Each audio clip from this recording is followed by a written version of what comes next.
thank you on behalf of Asians in Advertising. For those of you joining us again, thanks for coming.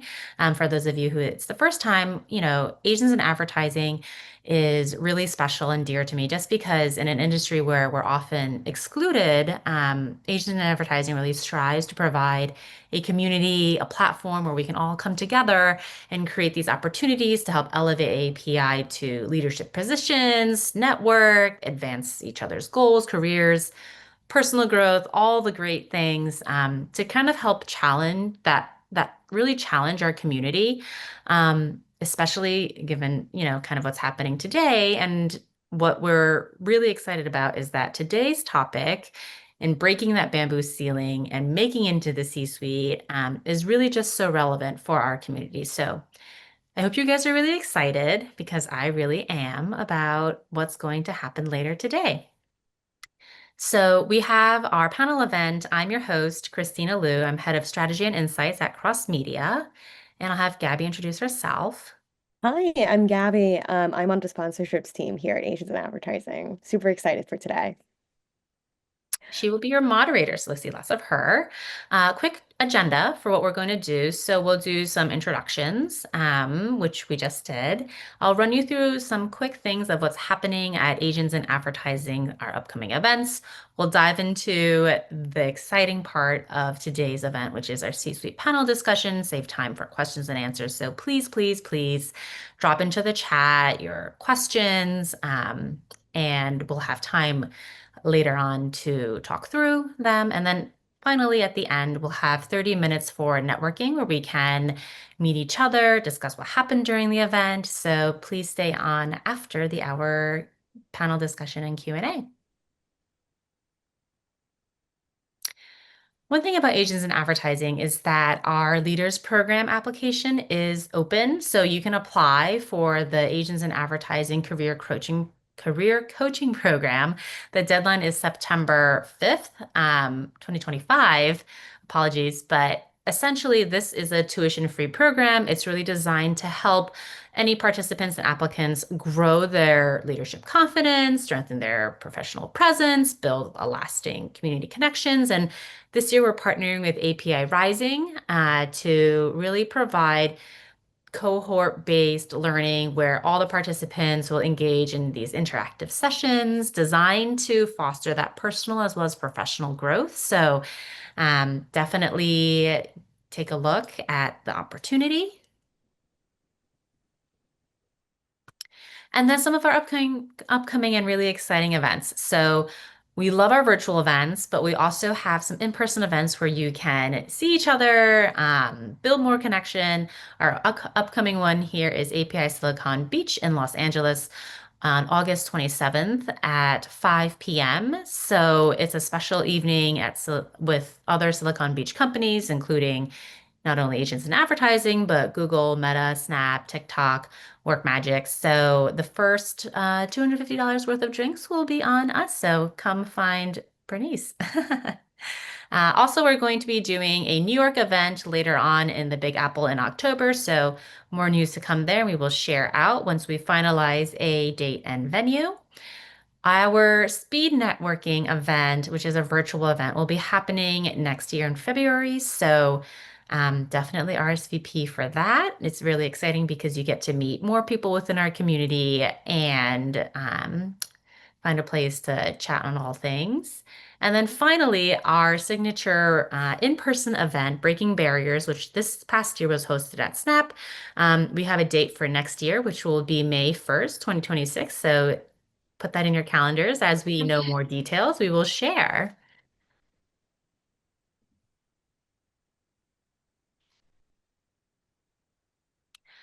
A couple other things, if you haven't already, please check out our podcast. There's a lot of really great speakers and guests on there. We talk about a range of amazing topics. So check out our latest season. And also, for those of you who applied to our mentorship program, thank you so much. We are currently going through everything, and the matches will be coming soon. So stay tuned. And without further ado, I will pass it to Gabby. Thanks, Christina. And I can attest that the Asians in Advertising podcast is really great. So if you haven't checked it out already, definitely go in there and soak up all the knowledge. Welcome, everyone, to the AAPI C-Suite conversation. We're so excited to have you join us today. I'm sure it's going to be an empowering, career-shaping conversation with one of the most inspiring AAPI leaders in our industry. My name is Gabby. I'm on the sponsorship team here at Asians in Advertising, and I'm super thrilled to moderate today's conversation. Now, today's conversation is really all about real talk and how these leaders really navigated their way up to the C-suite. You know, how identity really shaped their journey and all the lessons that they're going to teach us today that they learn along the way up there. FYI, we'll save the last 15 minutes for Q&A, but throughout the panel, please drop it out in the comments, and we'll pick some up throughout the way as well. Now, I'm super honored to introduce our incredible panelists, so I'll shift it up to them to introduce themselves. Hi, everyone. My name's Nguyen. I am the CCO at Movement Strategy. I've been at Movement for about 2.5 years. It's a social first Wow. agency, but I'm really excited to be part of this panel, speak with you guys, share experience. So thank you for having me. Awesome. Hi, everyone. I was also formerly the CCO. My name is Nehal Patel, Chief Customer Officer, not Creative Officer. And this was at a growth stage tech company. And I've spent my career really in the customer success and post-sales revenue functions across different SaaS businesses. My goal has always been to turn customer success into a key lever to driving retention, expansion, and long-term value. And I've been fortunate enough to be part of 3 successful exits in the ad tech martech space. I'm really passionate about building teams where operational excellence and human connection go hand in hand. I'm very honored to be here and to be speaking alongside such incredible women. And with that, I'll pass it on to Nita. Thank you. Thank you, AIA, for inviting me to join this panel. I love being part of gatherings like this, and hopefully, I'll be able to share something helpful today. I'm Nita Song. I'm CEO and Chief Momentum Officer at IW Group. We're a multicultural marketing agency, and our business is to help client brands really navigate culture, which has become very interesting these days. But excited to share some thoughts with you, and thank you again for the invite. Thanks. Let's talk about powerhouses. We have 3 incredible powerhouses with us today. So let's dive in. So I wanted to kick us off with this question and ask you, how has race, age, gender, culture, and really upbringing informed the kind of leader you've become today? I'll go first. I feel like that is the defining factor in every single decision I've ever made. I'm sure that many of us can relate to that. In the advertising industry, coming up in my career, I've often been the youngest, the only minority, the only female as a creative director, for example. So it's made me hyper aware of everything around me and my actions. And also in those, the first and the only spots, it's made me feel like I had to work 2 times harder to prove myself. And culturally, as in the Asian American community, growing up with immigrant parents, or in my case, refugee parents, a lot of things were unspoken, and that's made me really skilled at reading the room and reading between the lines. And I think it used to be something that I personally felt burdened with, but it's really become an asset and is really rare in higher leadership positions. And I think it's really tremendously valued today. So, um, all those things that you listed, race, age, gender, it is all the reasons why I'm the leader that I am today. Yeah, I'd love to jump in too. Growing up as a South Asian woman in the US, I, oftentimes had to figure out dual expectations, how to navigate that, from excelling in the Western corporate world and also honoring all the values that I grew up with. It was, very different thinking about humility, putting family and community first, showing deep respect for those around me while maintaining this corporate expectation. I think it really kind of shaped me into being somebody that blends empathy and accountability together. I listen, I set high standards, create psychological safety, really understand people, I guess, in a different manner as a result of that, because I didn't always have that kind of support. I'm actually thinking of a story where one of my earliest roles, we were presenting key findings to one of our largest customers and an executive team there. And I had done most of the work, but despite doing most of the work, my manager had assigned me ordering lunch and then cleaning up after the meeting. And my manager was a woman who had, handed me that role. And that may have set me up for the male counterpart on the client side to say, why don't you watch my kids so us men can go and finish off our business that we need to finish off? And so fast forward to my time leading a enterprise account track phone and presenting to the CEO and CMO, you know, it got me thinking. It was kind of one of those moments where you realize, experiences like that will let you really understand the true meaning of not letting others define your seat at the table, right? And so you have to show them who you are with your work, and you have to take the space that you've earned. And I think that despite these challenges of race, gender, age, it was a really good learning for me. So, as I thought about this question, I think the best way I would describe how my race, gender, age is impacted, who I've become as a leader, I would say that I had eldest child CEO syndrome. So, and this isn't anything special. It isn't anything unique to me. I think many people have grown up with this, but it has absolutely shaped the kind of person I am and the way I think about things and the way I work with others. And again, this is a familiar story, I think, to many of us, but I grew up as the oldest daughter of immigrant parents. I came to the US when I was 5. They spoke very little English. They had blue collar jobs because they didn't speak English. And I became really the CEO of the household because I spoke English. And I became not just the translator, but kind of the de facto problem solver, I guess. And that sort of, ingrained in me a lot of behaviors and traits that not necessarily I asked for, but because I was required to really demonstrate really as head of the household for our family. So when you are the de facto problem solver and head of household, you understand responsibility very early on. And I had this mindset that if anything is within my radar or my sphere, then it is my responsibility. So, and I will need to own it from beginning to end. And as I think about how that translate to the work that I do and the person I am today. I think it taught me accountability very, very early on. And it's one of those things, it's the same thing that I expect from my team. I don't think you can really hide behind titles. It really is about what you create, your outcomes, not necessarily just effort. So accountability is one. I think the second thing is, when you are growing up with limited means and resources, I think you tend to over prepare and you want to outperform. And you need to do that because you need to get noticed or to be considered.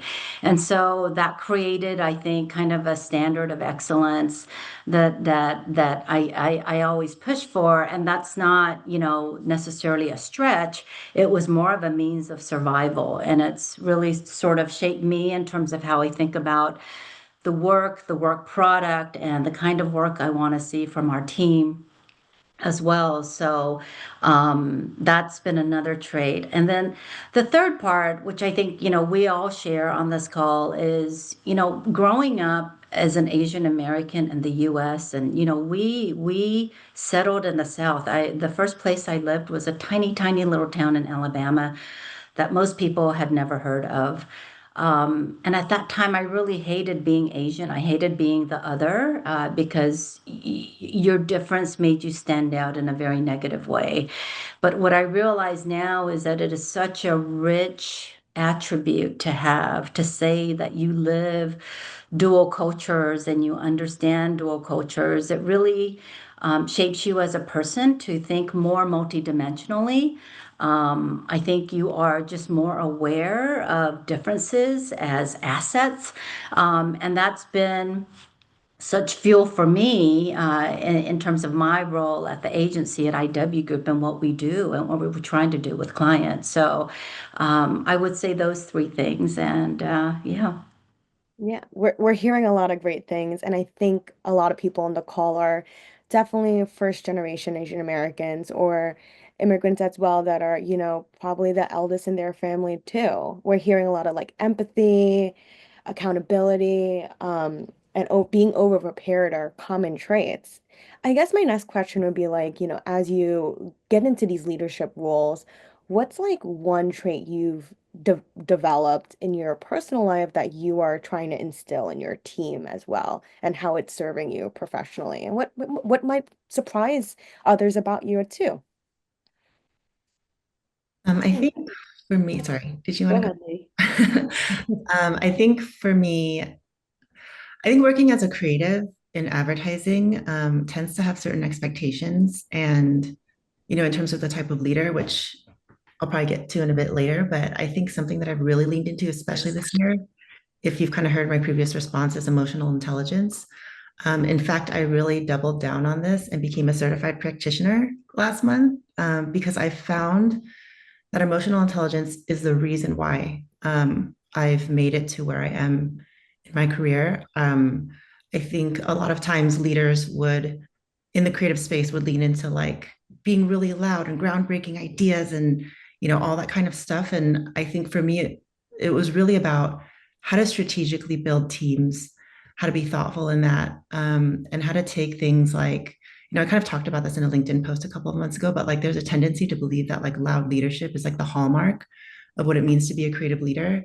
And they're like the most celebrated because it's the most traditional archetype you would see in the advertising space. But as a society, I think, as new generations kind of take over the workplace and we evolve as a society, I think the common traits that um, employees look for in their leaders today are like more surrounding awareness, consideration, adaptability. And, I think the generation of today really values autonomy, openness. And I think the only way to build that culture is to empower others and earn trust through listening.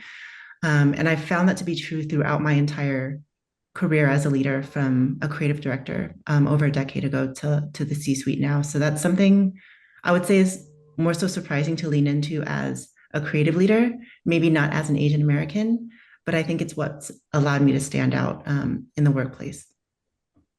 Yeah, Lee, very similar thoughts on my end. I think I know that I'm also very results driven and operational, but I'm also intensely people first, right? And that's on purpose. And I guess that's kind of surprising for folks in many cases because they expect C-suite execs to be very spreadsheet and bottom line focused.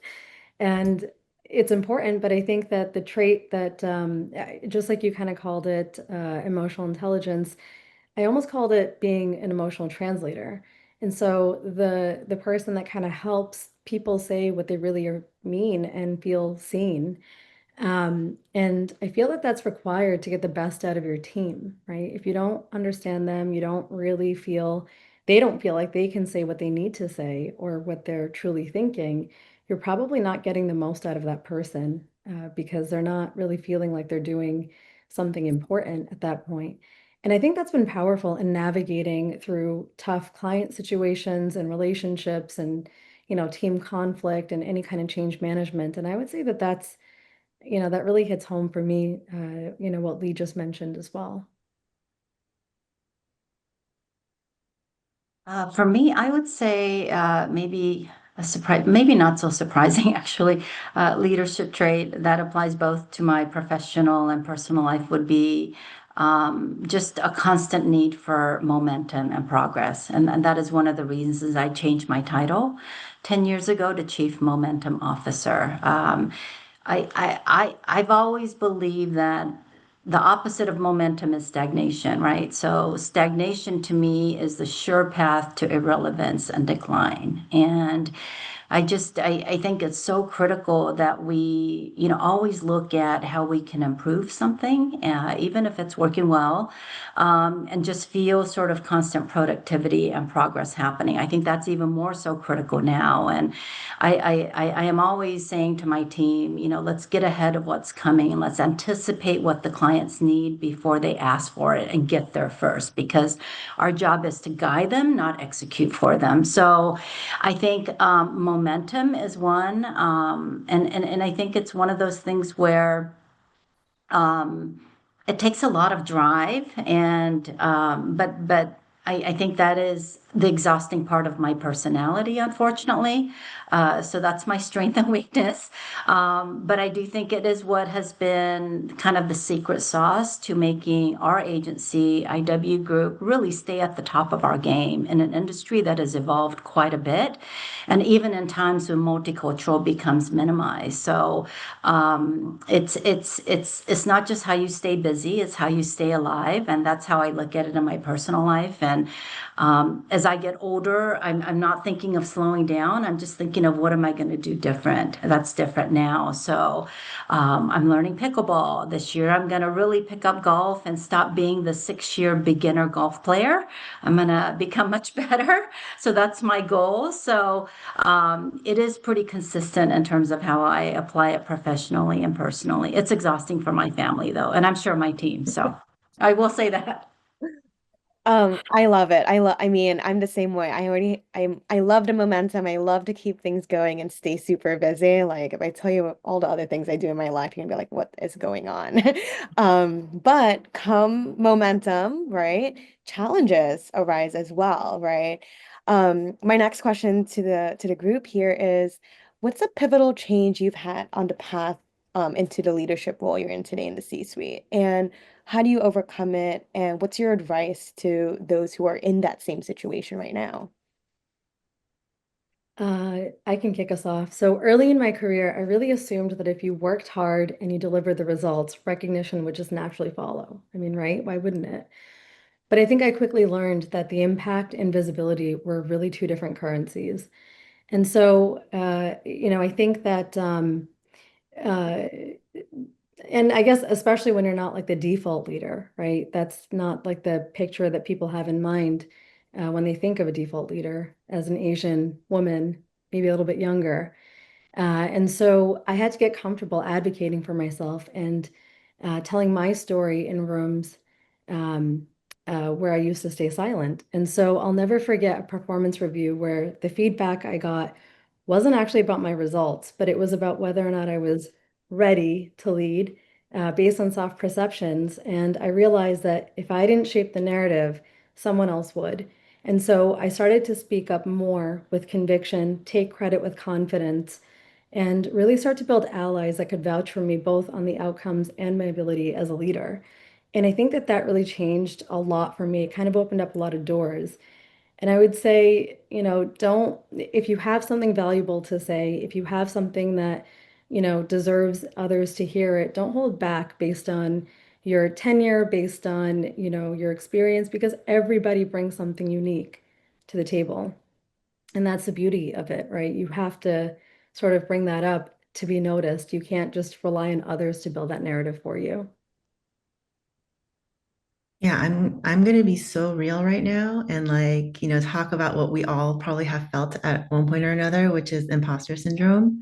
And I honestly never wanted to be an ECD or even thought about being a CCO. I was actually recently promoted into this position 7 months ago. And I honestly was surprised. I was not expecting it. Um, and I think what happened to me in that moment was like I feel like I've been going 110% for so long that by the time I got here and I got here pretty rapidly, I was like, what am I doing? Like, do I want to do this? Like, do I still enjoy this? And when I got that promotion, it was ironic because it's kind of made me stop and reflect. And it also didn't help that I turned 40. Like, I think I went through like a midlife crisis and it made me reevaluate everything. And not that like I didn't feel like I was successful or anything, but I was like, is this what I wanted kind of thing? So both in my personal life and my professional life, I went through a lot of self-discovery over the first few months of this year, just literally even like therapy. I did like some personal branding exercises to really understand what my voice was because for so long I worked on behalf of companies. And I think that was because I put in so much of myself into those companies. I rose quickly in some of those ranks, but then at some point I was like, when I was younger, I was doing it to prove a point, to prove my worth. Now, when I do it, I'm like, is this a habit? Do I care to do that anymore? And, going through that over the last beginning of this year, I really got to a really defining moment that helped clarify and renew my purpose and my path and who I am and what my message is. And, I think that imposter syndrome was the biggest challenge, even now that like I had to overcome, not even realizing that I felt that way till someone gave me the stage and I was like, wait a minute, like, are you sure? That kind of after being able to reflect and think about the first 40 years of my life and what I accomplished and what I want to do next was really how I overcame it. And you're seeing a lot of it play out right now, honestly. Like when you guys asked me to be on this panel, I was like, me? Like, really? But yeah, just thankful to be even seen in that light and taking time to reflect and think about it very deeply is kind of how I overcame it. Lee, just to, throw out another question. I think imposter syndrome is like from all ages. I think everyone still battles it. Like, if you were to take a step back and say, outside of like reflecting and therapy and all the resources you're going through, like, what is one thing you would want to change or tell yourself to do if you were to look back? Like I would just give myself permission to take up space. I think because I had always seen that leaders who were in my position didn't look like me, or the perception was they had to be a certain way, it kind of got in my head, right? And the thing that in those therapy sessions or like the personal branding, the thing that I really like finally understood about myself and why I was so hesitant was that I wasn't really like leaning into the fact that, hey, I am fucking badass. Okay. Like I deserve to be here and just like anyone else. And I think that that just comes from having the background that we do as Asian Americans, right? Like it's an ingrained subconscious thought that probably no one else thinks. And I was holding myself back from really being a voice in the room. No one else was. And once I kind of leaned into that, it was like so much freer to really just be able to like, take up the space and be who I am versus being who I thought others think I should be. I was trying to quote you in the chat and I can't multitask right now. I'm on like 2 hours of sleep.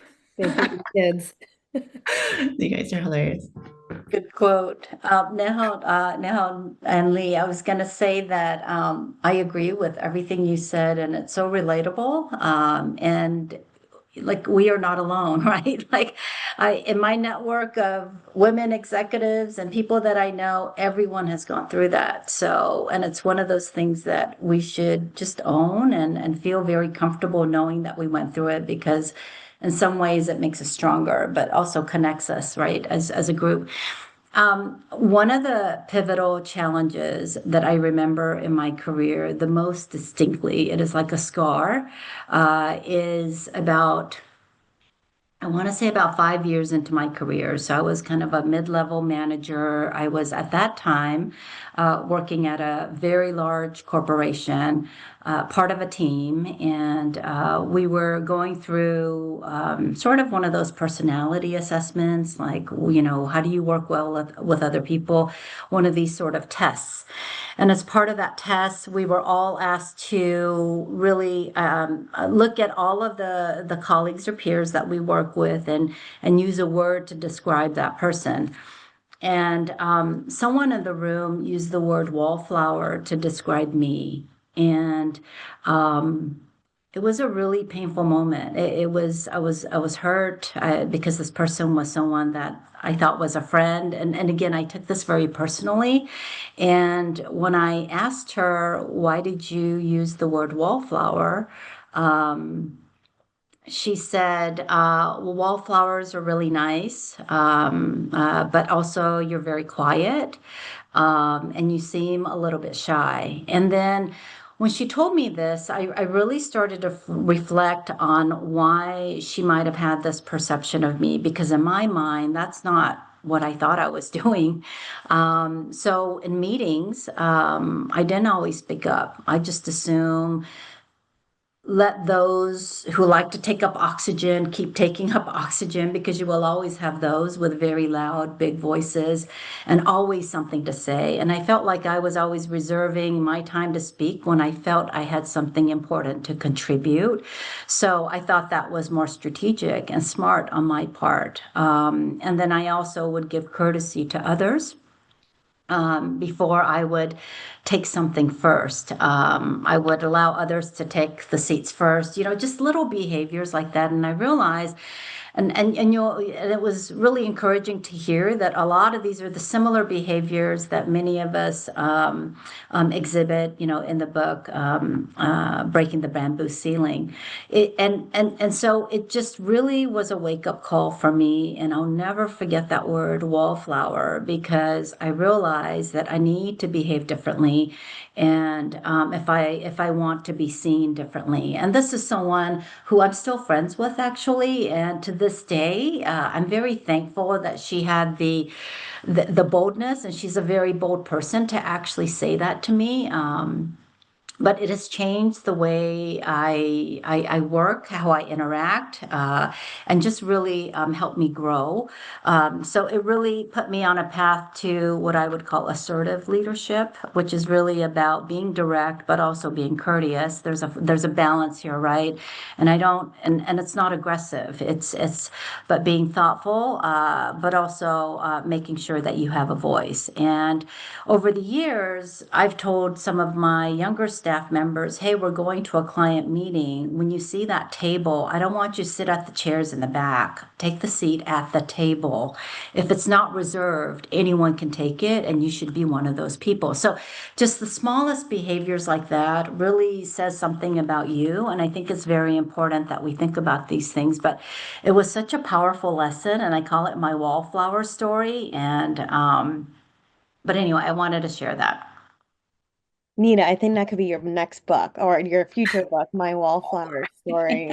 One thing that you said, like these, like it was like a scar, like that's ingrained in you. And like, Nehal, when you talked about like when someone asked, like, are you ready to lead? Or, like wh how are you shaping these perceptions? And Lee, your imposter syndrome that clearly, like just based on the chat, everyone is going through or still feeling it in general.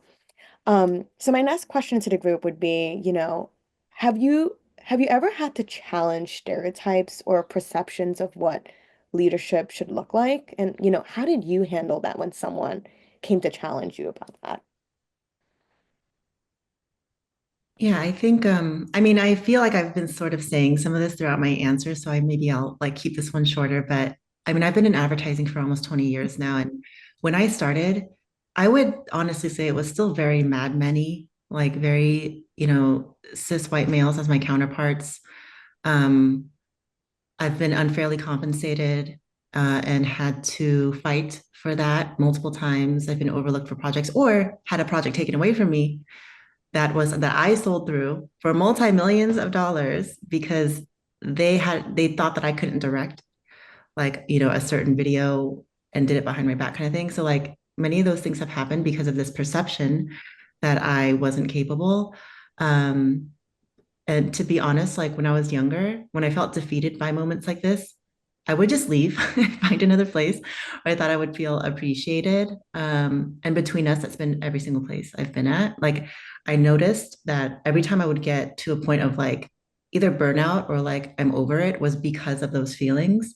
However, today, I would say instead of leaving, I confront things pretty head on, not in a like a aggressive way, but like a pretty productive conversation where I stand my ground. And it took a while to gain the confidence in my experience to be able to stand up for what I believe in. But I also will say I'm at a place that I believe truly embraces diversity and diversity in thought and allows me the space to do so. And it also doesn't hurt that I'm now one of the older ones in the room, sad to say. So like I think all of us, it's a journey in kind of this imposter syndrome thing that, we're kind of dealing with against these perceptions that we kind of came up in the industry feeling, but it's really embracing like what we bring to the table that really, for me, allowed me to overcome some of those things. Yeah, I mean, there definitely are challenges with stereotypes. And as a South Asian woman, with parents that, were born in the 50s and 60s and moved here in the 70s, they still bring, and family members, they still bring a lot of those expectations on a personal level, that, I'd be more quiet and agreeable and unlikely to rock the boat. Um, but by leading, with clarity and decisiveness and a bias towards action, I think that quickly won over even my grandparents on the personal side. And then on the, on the work side, um, I think that this perception that leaders should have all the answers is really kind of a false one. I think it's more about asking better questions and bringing others into the process and making space for shared wins, right? I think it's not just like the external perceptions, but I think the challenges come from within our own circles sometimes. I've encountered women who, instead of lifting other women up as they climb, they actually make it harder for other women. And that's painful. It's painful to watch, it's painful to feel. And I think it also reminds me how important it is to lead differently, and to create the culture that I wish we had, throughout.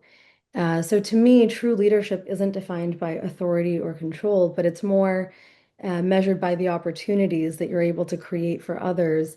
And it's about empowering others to rise because of a lot of these, misunderstood, calculated, whatever perceptions that the world has given us and history has given us. I just wanted to jump in because we had a really nice question in the chat for Lee, but I'm sure everyone else has questions as well. But curious about kind of figuring out when to leave or stay. Any tips for how to advocate for yourself and kind of like how you go through that decision-making process? I mean, I think whether you leave or stay is really dependent on what your priorities are and what you want to accomplish and do. I mean, obviously, you have to look at everything around you and understand whether or not, like, you still value being at a place like this. What is your priority right now? Is it money? Is it stability? Is it being valued and being at a place that you align with? And then, I mean, I've made rash decisions before where I have quit and my parents have been like, "What are you doing?" Like, you have such a good job. And I was like, I'm just not happy. But it was easier for me to do that because I was still living with my parents. You know what I mean? Like, I think I have kids now. Would I do that today? I probably can't. So, like, it depends on your place in life. And then as far as advocating for yourself, I'm big on obviously like doing the homework, doing the research, looking at things like Glassdoor or Indeed and getting sort of the data on like if it's money related, for example, like the data on maybe what regionally your role is making if you're trying to look for a promotion or a raise and kind of bring all that information to the table. Also kind of gathering the facts of your accomplishments within, where you are working, where you want to go, or even holding your manager or the company accountable by setting out a very clear plan and a vision on what you see for yourself or what you want to accomplish and having those check-ins and like managing up and allowing for the time and the space for them to take it seriously and be held accountable to what you are looking for as well. So like there's no miscommunication. Those are just a few examples of like where I would start. But I think the first question is like, what is important to you right now and what are you willing to compromise?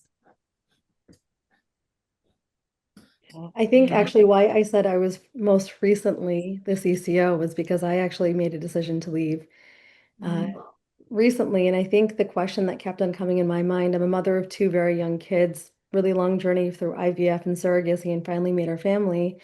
And so I had to ask myself the question, um, you know, am I replaceable by this company? Yes or no? And am I replaceable in my family? Yes or no?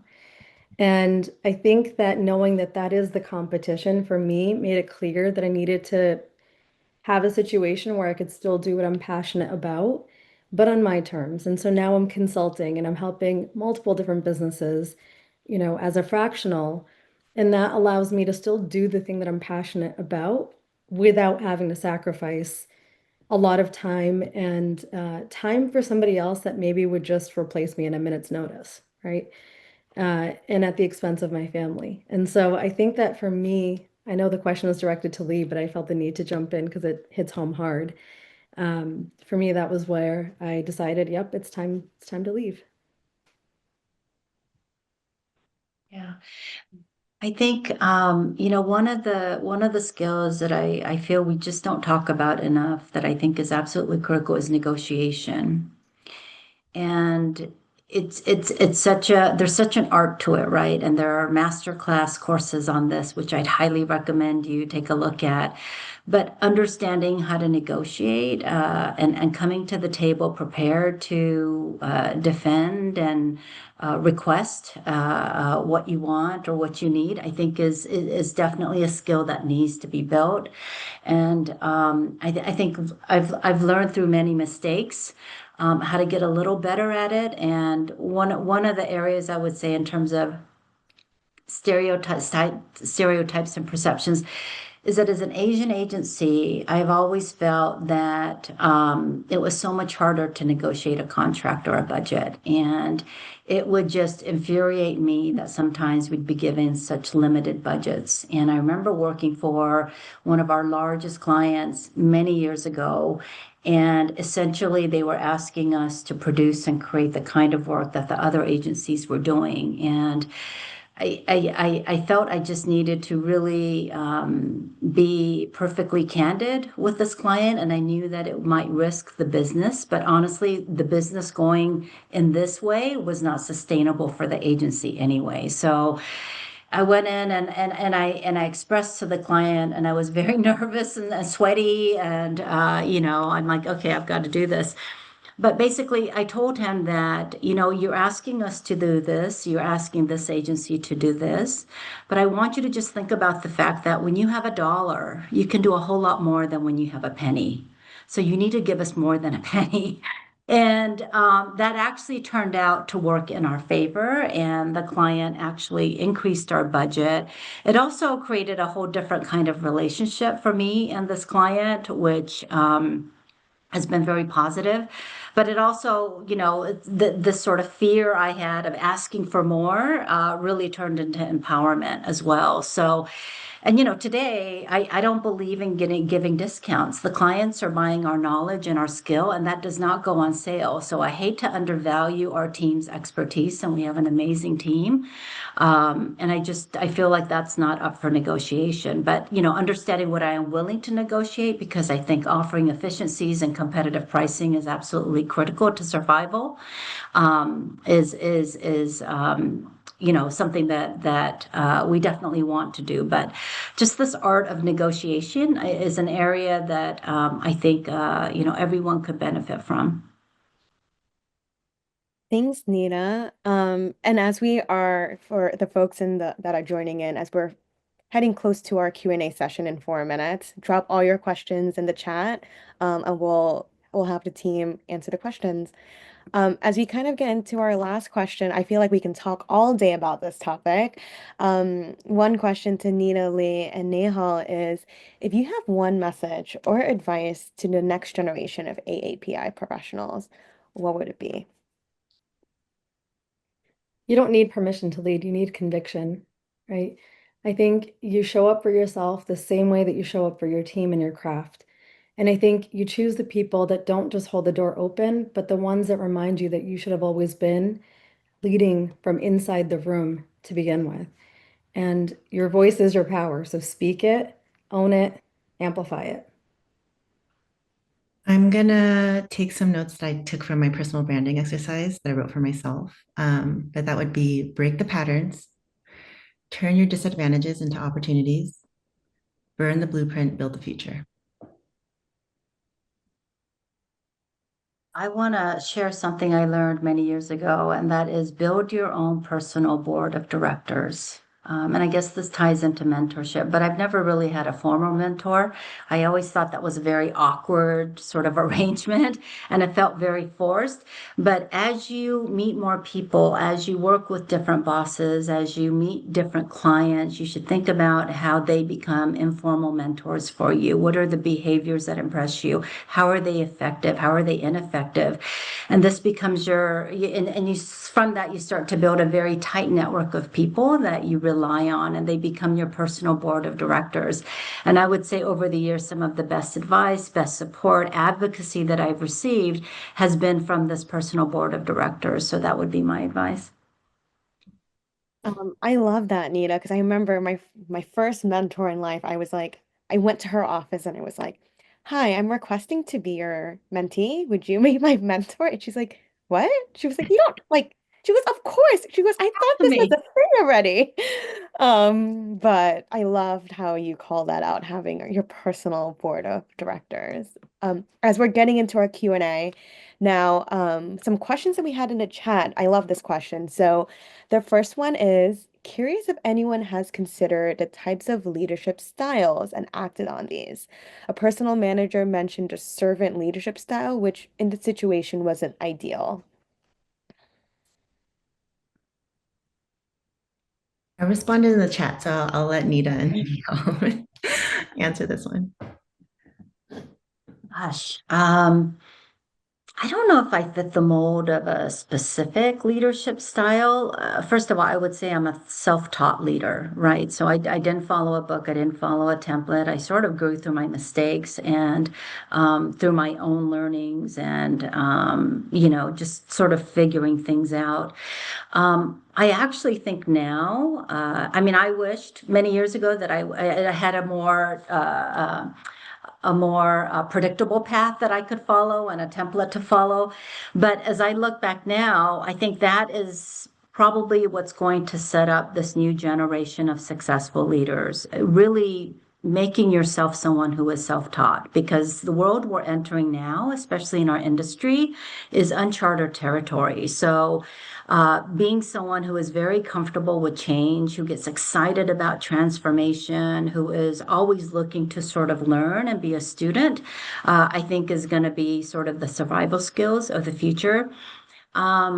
Along the way, one of the most important lessons I learned is really empathy. And Nehal, you talked about this earlier, but it is not easy to learn how to put yourself in someone else's shoes. And sometimes if you're in a position to lead, you're so focused on leading and control that you're not thinking about the input you need to get from others, the consideration of the impact your decision is going to make.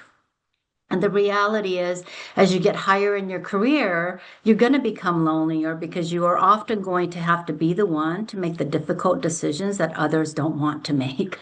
And that is one of the hardest parts of the job. But being able to do that in the most caring way and thoughtful way, I think, is going to, make you be effective. So yeah, in terms of describing my leadership, so I don't think I follow necessarily one of those molds, but I think all of us can probably create some different molds as well. Yeah, burn the blueprint, right? I think I completely agree with you, Nita. I don't know that I follow any specific sort of predefined format, and I think it's for a few different reasons. One is just like you just mentioned, I mean, we've had a rich set of experiences, both personally and professionally, being Asian in an American world and, kind of meshing those things together. I think there's a lot to be learned from that. I think that there's a lot to be learned from me being a female and when I was much younger, trying to, be in this position that I now have had. And so, thinking about all those things. But I think as we think about the world of AI, we think about the world of globalized teams, we think about constant change. I think at the center point of it is you have to be a translator of complexity and the builder of trust. And that combination, I believe, really kind of helps create influence and that emotional intelligence that, Lee spoke about earlier, the agility, the ability to rally teams with a shared vision. I think that's going to be the real power skill of the next era. And I don't know that there's any one pre-formulated description that really kind of can talk about these current and future situations that we're going to be in because we haven't been in them yet. So I guess learn from it, but at the essence of it, translating complexity and building trust, I think, are the two things that really need to be there for you to succeed. Yeah, you know what? I lied. I'll add something. Like I think I talked about like I answered the question in the chat talking about like servant leadership because someone actually called me that before as well. And I feel like that person's style was not that. And to me, it was saying more about that person and how they perceive me than it was about who I am. So I want to call that out. But I think the other thing I've learned is like outside of leadership styles, I kind of look at it as like, you got the horoscope, you got like your birthday, the Chinese like horoscope. Like I look at all those things as elements of your personality. Like I think leadership style, it's like you're right. There isn't really one style per se, but I do think that there are communication styles that are more impactful to understand in a space and how to navigate that with others versus leadership style, because I think that can be much more complex. But I have learned recently, apparently, in a DISC assessment that I'm a DI, which is like someone who's very direct, but also like someone who likes to inspire. And like, for example, as a leader, when I talk to other people, there are others who are much more shy and reserved and like to think about it before they say something. And like, that's where I notice misunderstandings arising. And like, how do I approach that as a leader? Has been like a new thing in my toolkit where I'm like, okay, this person likes to have a moment and I'll probably circle back, whereas this person just likes to be direct and blunt. Like it's ways of communicating with others that I think really show the kind of leader that you can be as well. That hits on all that stuff that you're talking about, Nita, like empathy and all that stuff. Well, Nita, Lee, and Nehal, thank you so much for joining us for this important conversation we're having today.